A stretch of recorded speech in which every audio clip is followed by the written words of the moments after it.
Election Night 68 continues. Reporting from election headquarters, correspondent Walter Cronkite. With little more than 2% of the nation's precincts counted now in the popular vote, Richard Nixon is still leading with 43% of the vote, Humphrey 35% of the vote, and Wallace 21% of the vote. That's a very tiny sample of the nation's voting, of course, and most of the polls are still open in the United States.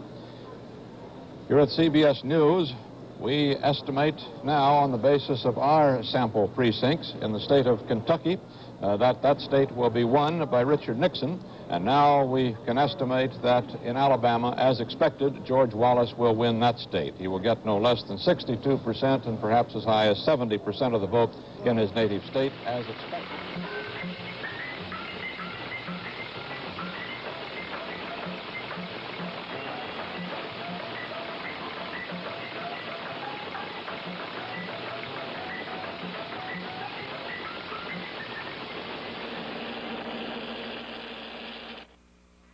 CBS News coverage of Election 72.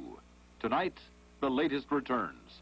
This broadcast is sponsored by the Ford Motor Company and 6,283 Ford and Lincoln Mercury dealers.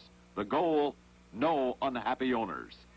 Reporting from CBS News election headquarters in New York, here is correspondent Walter Cronkite.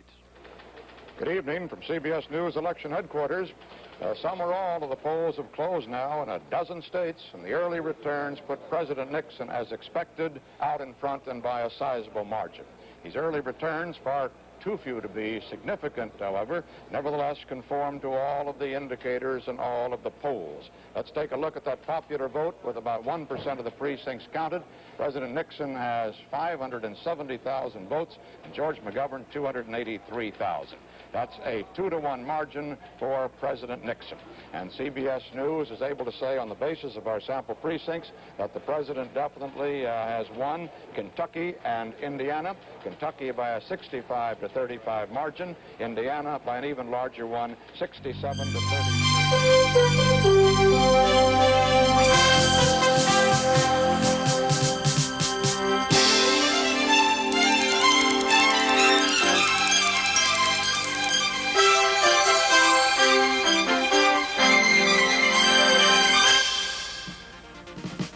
CBS News coverage of Campaign 84 Election Night continues. This portion is sponsored by Manufacturers Hanover, the financial source worldwide. By Sun Company, where there's sun, there's energy.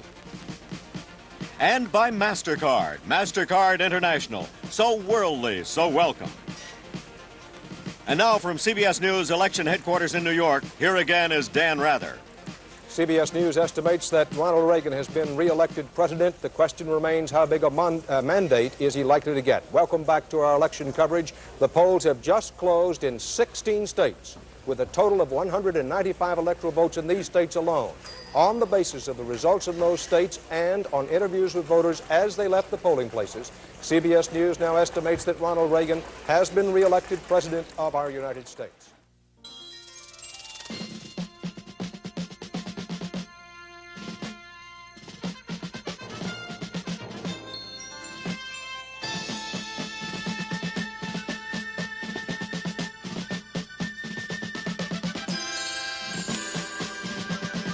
Back here at our election headquarters, we've finally gotten Governor Reagan over that 50% hurdle he's been holding on to for most of the evening in the popular vote across the country. With 68% of the vote counted now, he's gone to 51% of the vote.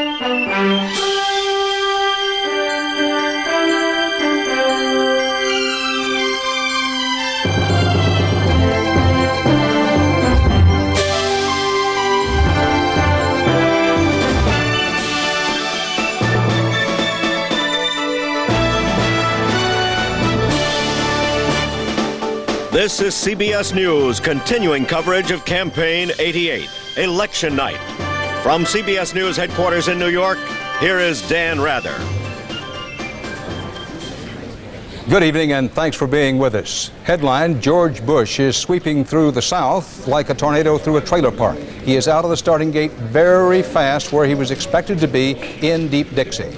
Our CBS News coverage of election night 1988 is underway, a night to watch to see if Michael Dukakis will confound the polls, and the pros and pull off the ultimate Massachusetts miracle, winning the presidency.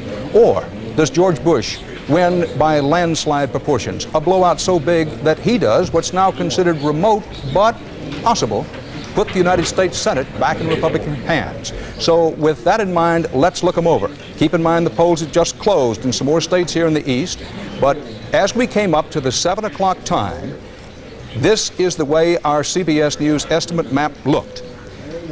Our CBS News had estimated that George Bush, when all the votes were in and counted, would have carried both Kentucky and Indiana, the two states where the polls closed at 6 o'clock in the Eastern time zone. Now, at 7 p.m., the polls closed in another 6 states with 60 electoral votes. Our CBS News estimates are that when all is said and done, George Bush will have won at least 5. Bush's states turn red on our map. Dukakis, win it if he gets any, turn blue. The states where the polls have closed, but we do not yet have a decision, remain in white. You see Vermont up there, but keep in mind that the state of Vermont has gone to the Republicans in every presidential election in 134 years, except for Lyndon Johnson's earthslide in 1964. Now the close-ups in Florida. Where the flamingos often fly, George Bush takes off. As expected, he gets Florida's 21 electoral votes.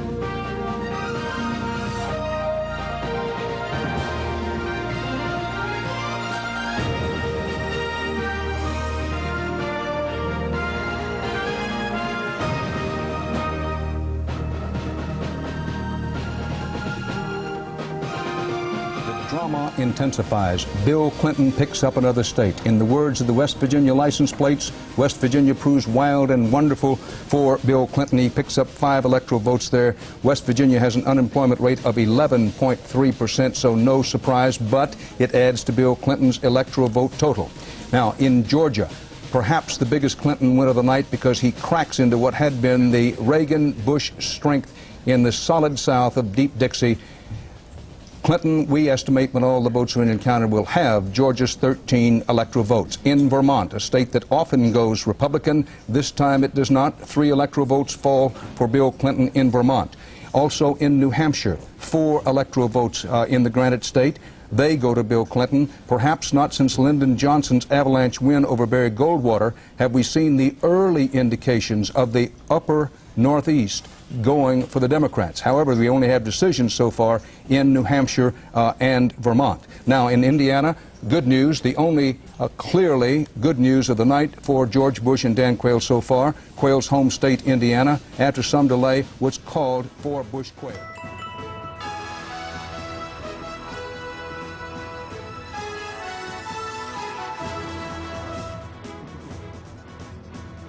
New York goes for Gore. Hillary Clinton wins the Senate seat in New York are among our CBS News election night headlines of this hour. For the first time tonight, Gore's back big time with big wins in big states. Mark them: Pennsylvania, Michigan, and Florida, and now New York with 33 electoral votes. And First Lady Hillary Rodham Clinton will be moving from the White House to a U.S. Senate seat from New York. It's 9 p.m. in the East, and this is the all-important electoral vote count at this hour. Again, it takes 270 to win. This is a CBS News special report. I'm Katie Couric at CBS News election headquarters in New York. And we have breaking news, momentous news, really. CBS now estimates because of victories in California, Washington, Oregon, and Hawaii. CBS projects that Senator Barack Obama of Illinois will be the next president of the United States. He defeats John McCain, the senator from Arizona and Vietnam War hero. And no matter whom you voted for, you'd have to agree this is an incredible milestone in the history of this country. A century and a half after the Constitution abolished slavery and guaranteed blacks the right to vote, 4 decades after the passage of the Civil Rights Act, voters have chosen our first African-American president.